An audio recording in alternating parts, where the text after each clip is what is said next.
하나님의 은혜가 함께 하시는 하루가 되시기를 바랍니다. 사도신경으로 신앙을 고백하겠습니다.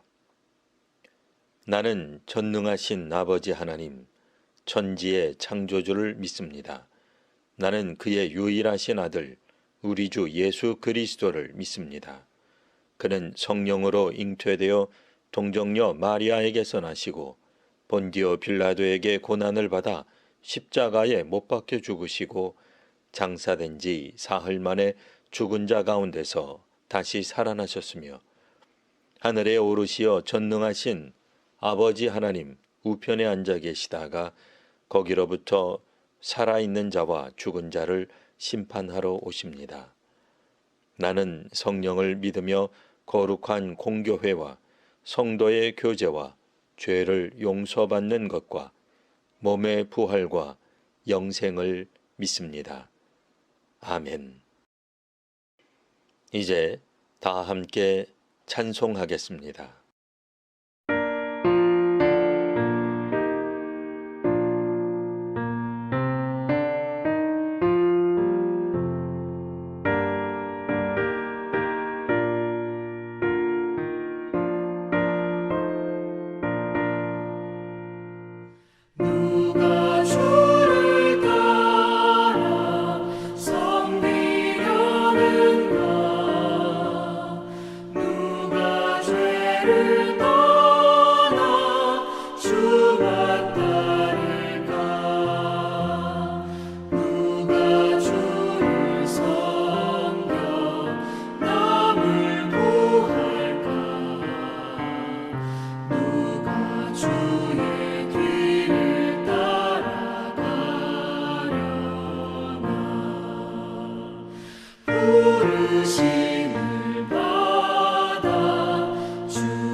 오늘 말씀은 신약성경 누가복음 4장 14절에서 15절과 28절에서 30절까지 말씀입니다. 예수께서 성령의 능력으로 갈릴리에 돌아가시니 그 소문이 사방에 퍼졌고 친히 그 여러 회당에서 가르치심에 뭇 사람에게 칭송을 받으시더라. 회당에 있는 자들이 이것을 듣고 다 크게 화가 나서 일어나 동네 밖으로 쫓아내어 그 동네가 건설된 산 낭떠러지까지 끌고 가서 밀쳐 떨어뜨리고자 하되 예수께서 그들 가운데로 지나서 가시니라. 아멘.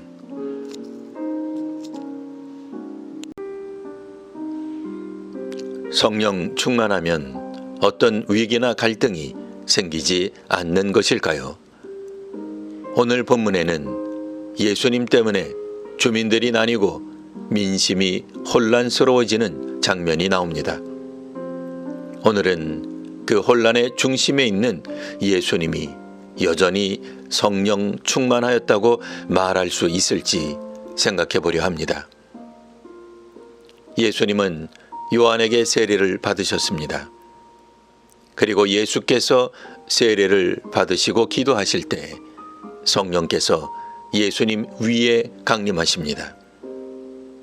그리고 예수님은 성령의 충만함을 입어 세례를 받은 그 요단강에서 돌아오십니다. 즉 메시아로서 대관식이라 할 수 있는 세례가 요단강에서 펼쳐집니다.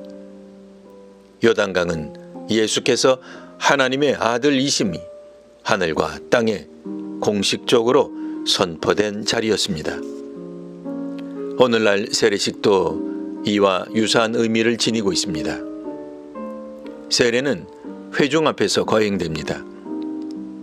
그동안은 죄 가운데 살아왔으나 주변 모든 사람들 앞에서 공개적으로 회개하고 하나님 나라 백성으로 살아감을 결단하는 것이 세례라 하겠습니다.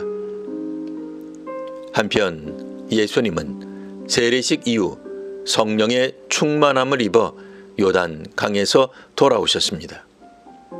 그리고 광야에서 40일 동안 성령에게 이끌리시며 시험을 받으셨습니다. 마귀의 시험은 40일 동안 아무것도 잡수시지 못한 예수께 매우 합리적으로 보이는 유혹을 하였습니다. 마귀는 내가 만일 하나님의 아들이어든 이 돌들에게 명하여 떡이 되게 하라 말하였습니다.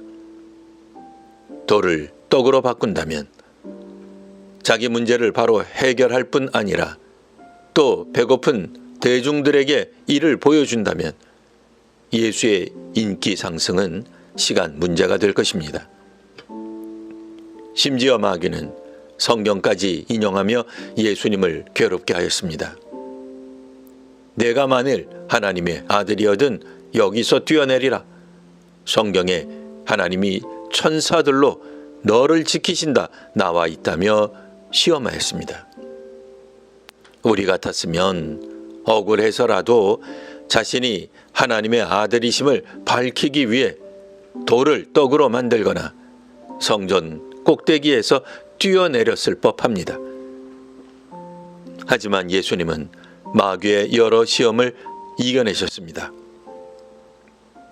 예수께서 세례 받으실 때 성령께서 임하셨고 성령에 이끌리는 가운데 마귀의 시험이 있었습니다.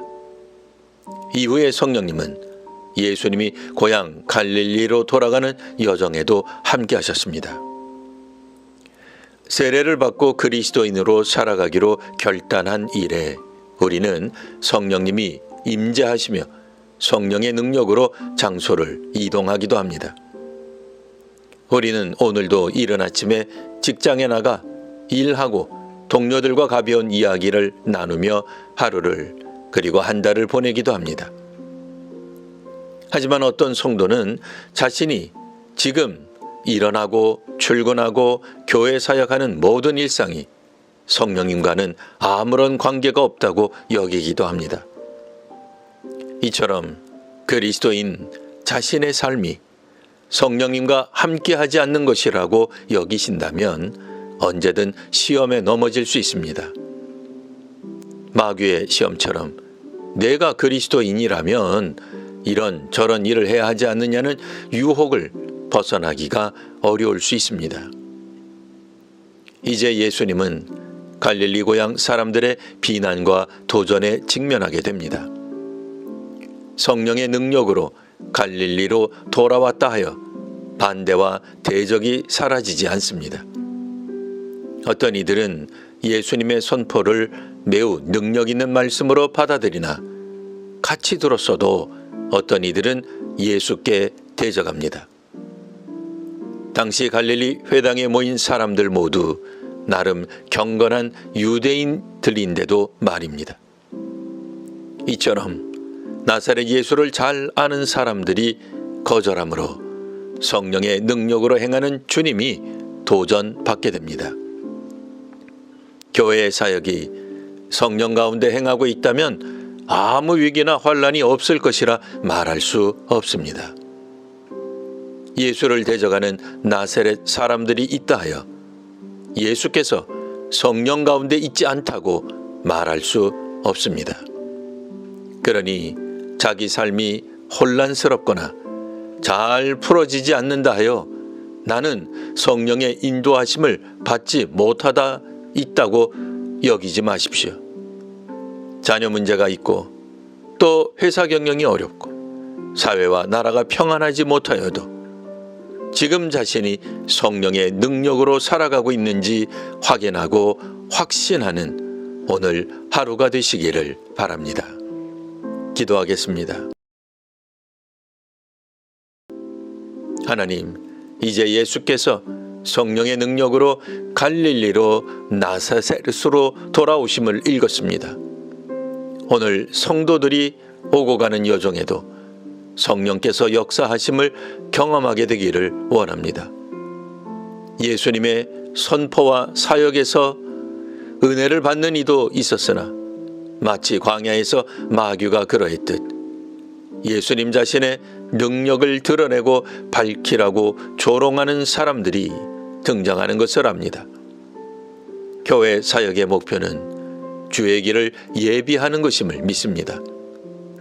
경건은 우리 자신을 드러냄이 아니라 주께 영광 돌리는 것임을 믿습니다. 사람들이 교회 사역을 통해 믿음의 길을 가게 하옵소서. 끊임없이 대적받는다 하더라도 성령의 능력 가운데 행하는 교회임을 믿는 성도가 되게 하옵소서. 예수님 이름으로 기도합니다. 아멘.